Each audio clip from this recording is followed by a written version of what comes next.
Welcome back to Be a GM Mode, brought to you by Stick the Model, where we're going across the entire NFL and rebuilding, or just doing the 2026 offseason for these teams. And we're going in draft order. So the next team on our list today is the New York Giants, when we are going to cut players, sign free agents, and run the first round of the 2026 NFL draft. And before we do all of that, obviously, let's click on the New York Giants. They have $7 billion in cap space here. Now, we have the New York Giants, and I already wrote down some of the things that I think that the New York Giants need. I think it's obvious they need O-line. They need to figure out what's going on with this O-line. Secondary, probably. Wide receiver, I would love to get Wan'Dale Robinson back in the room. Upgrade at tight end if possible. And then obviously the big one probably everybody's going to kind of throw around this offseason is, do you trade away Kayvon Thibodeau and see what you can possibly get? So let's see what's going on here. If there's anybody that we can cut and save some money potentially. Let's just go through this here. I don't know if there's a ton of people that I want to probably get rid of. This is just a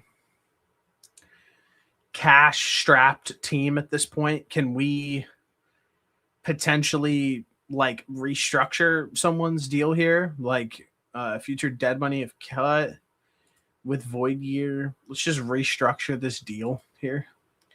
Get $2 million from Bobby Okereke, who has 1 year left on his contract. He's 29 years old. Tyler Newman's really good for us. All these players are pretty good for us. Maybe here, Roy Robert Harris. Just, we have so much along the defensive line. We could save an extra $3 million. Let's just cut him here. Let's do the post June 1st.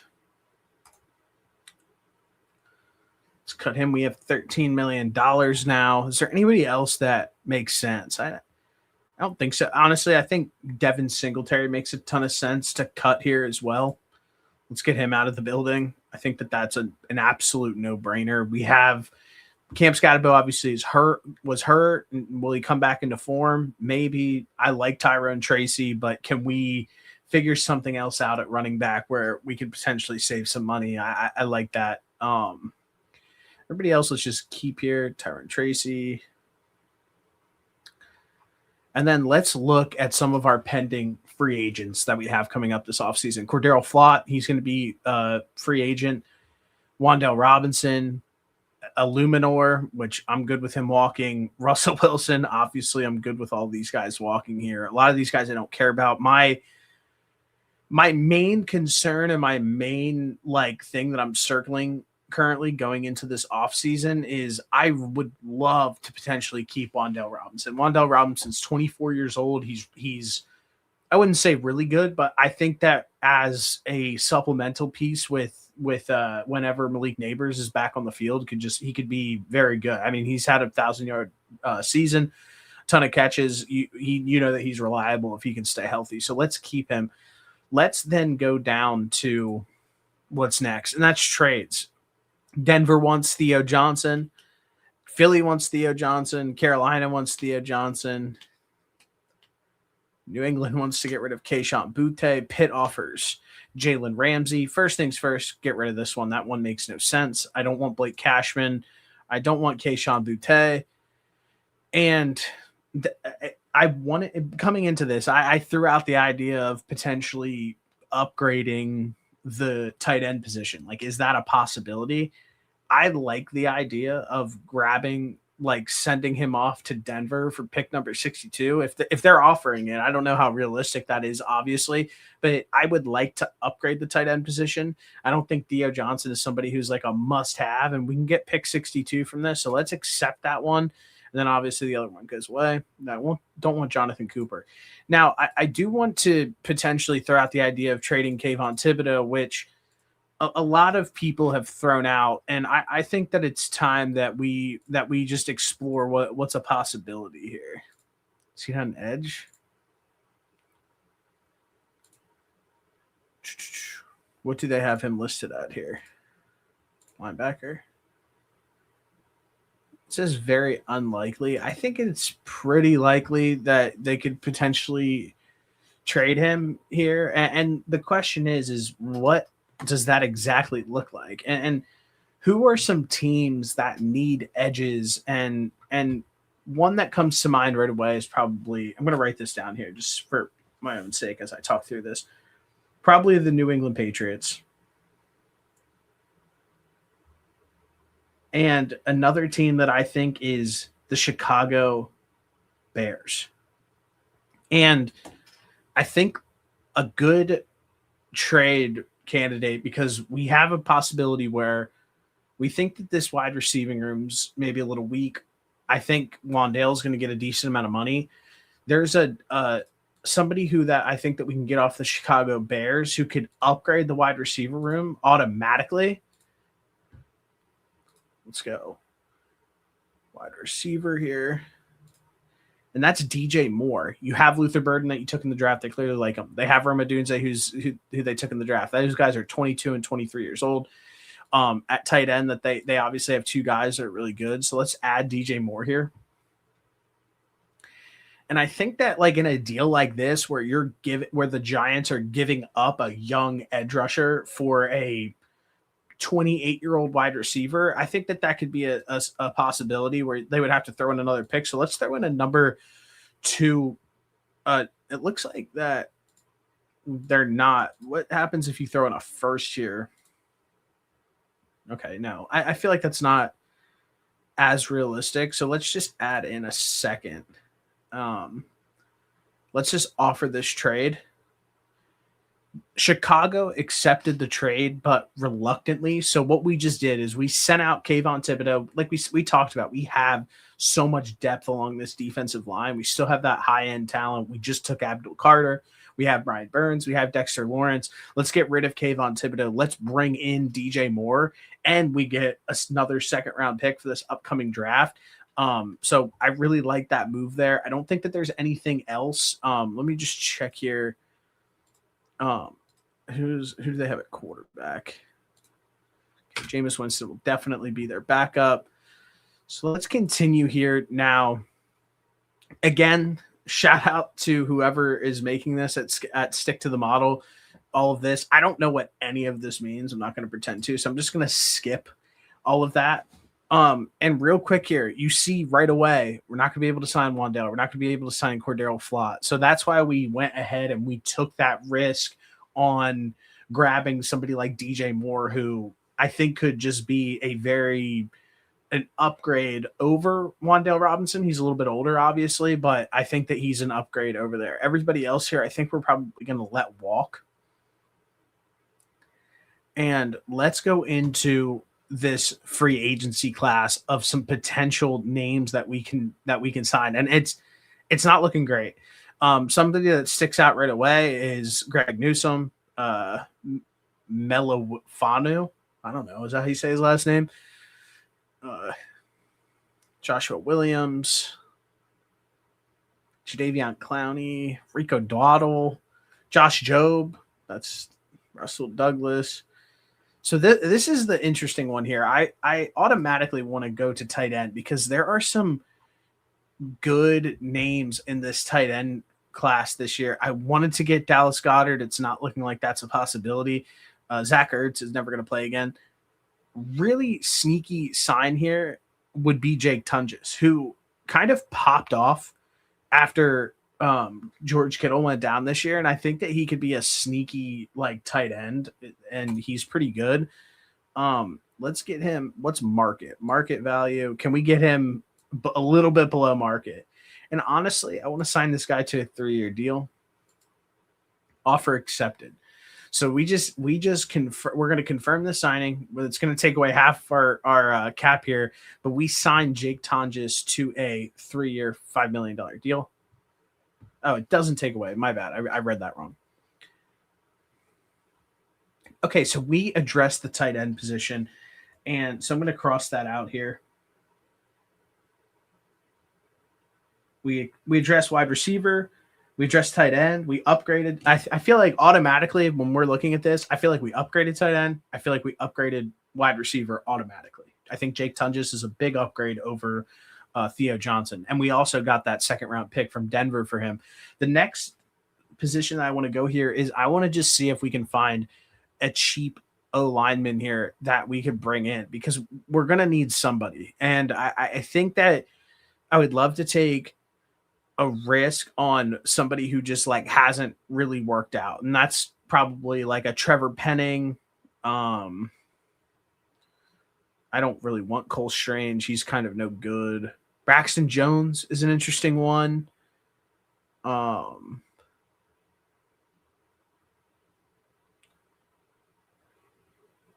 Kelvin Beacham's 37 years old. Oh my gosh.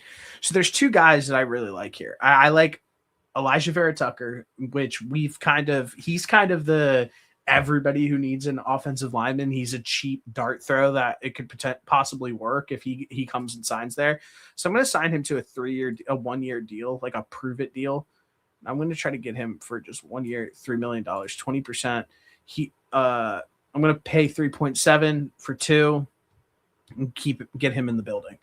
The next one that I want to do here is get Trevor Penning, because you're going to have these guys that 2%, let's go 3% below market, make offer, confirm. So boom, we just signed 2 guys who can kind of, these are depth pieces. Trevor Penning and Elijah Vera Tucker haven't really worked out a tackle where they were like originally supposed to play. So we move them into the inside, or if we need them to play tackle, that could happen as well.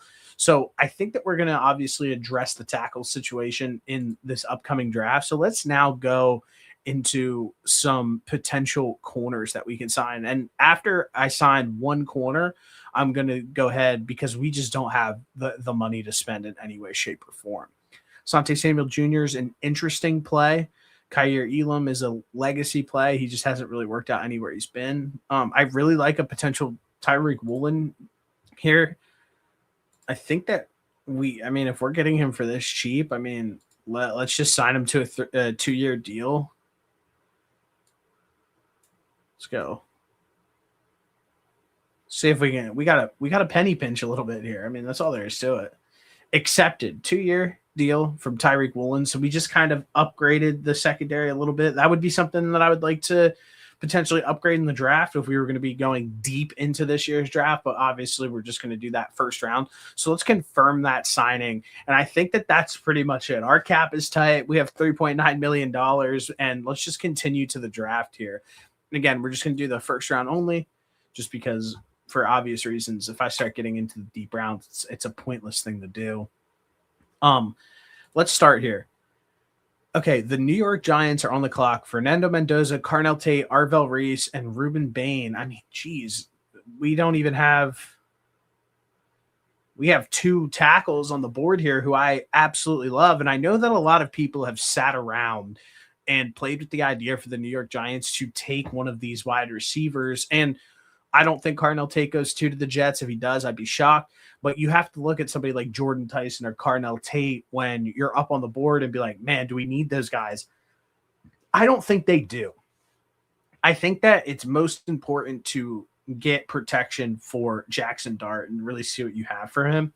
So I'm going to go with Francis Muaga, who I would have taken, looks like the Ravens traded up and took an edge. I would have taken him with the number 3 pick if I was the Arizona Cardinals instead of Arvell Reese. So I'm going to go Francis Muaga here as the left. He will be our left tackle, our cornerstone piece, and I feel really good about the offensive line that we built in this offseason.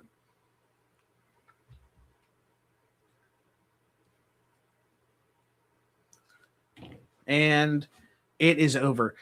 So they gave me a B. Cap health. Obviously, the cap wasn't going to be in that good of a position. We got a 14 out of 25.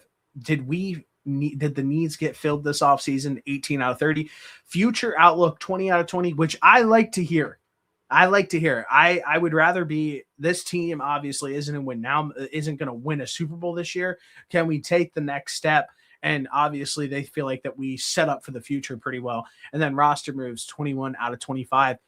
We tightened the cap by cutting 2 players and restructuring 1 contract. The biggest move was releasing Devin Singletary, where we saved $5 million.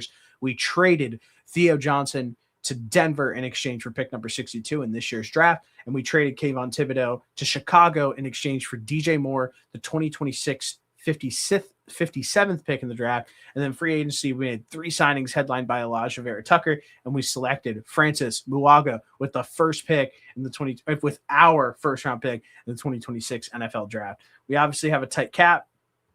We can redo this. Can we update this depth chart here? That we can. So I'm going to go, honestly, I might move Andrew Thomas to right tackle here. I don't know how you guys feel about that. Let me know. If I'm tripping, that's fine. I'm going to go Trevor Penning. Boom. I don't hate this. Let's go DJ Moore. Let's go Malik Neighbors as RB1, obviously. And then let's go Darius Slayton as our wide receiver 3. I don't know where our tight end signing is. I know that we took somebody. We took Jake Tunges, so pretend Jake Tunges is sitting there. Let's hope that Scat's back healthy this year.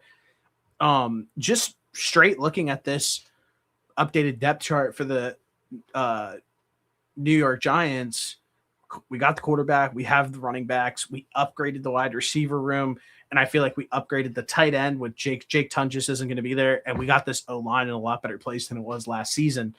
As for this, I'm putting like we're going to run like a 2-edge system here, but we have Abdul Carter, Dexter Lawrence, Darius Alexander, Brian Burns, Bobby O. We don't have our guys. Where's our guys at? We obviously made some signings here. Oh, there's Tyreek Woolen. I think probably Paulson Adebo is pretty good. Deontay Banks is pretty good. I mean, we could just this secondary. Maybe I overstated a little bit. I think this defense is extremely solid for the New York Giants. Can they figure it out with Harbaugh in the building? I think so. I like this group. I like Tyler Nubin. I like Javon Holland. Deontay Banks, Paulson Adebo is really good. Bobby O is pretty good. Brian Burns could be elite, and then Abdul Carter, can he live up to that high draft pick? I think that the time will have to be told on that one. Again, here's some numbers of everything of the cap summary that's going to go on. I'm not going to go over everything like I've done in the previous videos here, but essentially what happened here was we spent almost $7 million in signings. We freed up $11.7 million in cap, and then we restructured savings with 2.3, which we finished the final cap space of the 2026 offseason with $3.9 million. Again, we talked about it. We cut 2 players. We cut Roy Robert Harrison. We cut Devin Singletary. We structured Bobby L. We traded Theo Johnson to the Denver Broncos for pick number 62. We traded Kayvon Thibodeau to the Chicago Bears for DJ Moore and pick number 57. We signed Elijah Vera Tucker and Trevor Penning and Tyreek Woolen in free agency. It looks like I never signed Jake Tunges. I don't know what happened. I thought I signed Jake Tunges. It might have messed up. If you guys, I don't know. Maybe I didn't hit it right. Pause. And the draft picks with our first pick at number 5, we take Francis Muaga, tackle from Miami. They gave us a B on this offseason grade. What would you give us? Would you do anything different for the New York Giants going into this 2027 season or 2026 season? Excuse me. Let me know below. Thanks. I just spit it. Good girl, we're getting paper as a passion. Collect the stacks and bring it back, man, and take vision.